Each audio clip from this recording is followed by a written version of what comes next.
Hi friends, ఎలా ఉన్నారు? ఈరోజు మీతో ముఖ్య విషయాన్ని ఆ, మీతో పంచుకోవాలని ఆశపడుతున్నాను. అదేంటో తెలుసా? జీవన రహస్యం.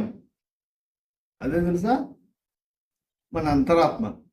సో ప్రతి ఒక్కరిలోనూ అంతరాత్మ అనేది ఒకటి ఉన్నది, ప్రతి ఒక్కరికి తెలిసిన విషయమే. కానీ మనం ఏమైనా కాని పనులు, తప్పుడు పనులు చేసేప్పుడు అంతరాత్మ మనల్ని హెచ్చరిస్తుంది. నువ్వు తప్పు చేస్తున్నావు, డోంట్ డూ దట్ హెచ్చరిస్తుంది. అయినా మనం లెక్క చేయం. మనం అనుకున్నది కావాలనే ఉద్దేశంతో మనం దాన్ని గొంతు నొక్కి మన మనసు తగ్గట్టు మనం ప్రవర్తిస్తున్నాం. అది చాలా చాలా తప్పు. మీ అంతరాత్మను ఎప్పుడు మీరు మదించండి, మర్యాద ఇవ్వండి. తను చెప్పిన విషయాలకు మీరు తల ఊగి తను చెప్పినట్లు మీరు ప్రవర్తించండి.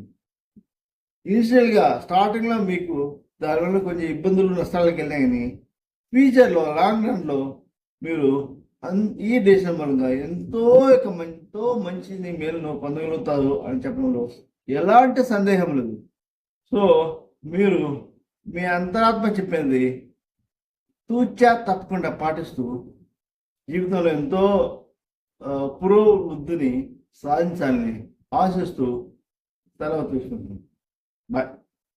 Thank you.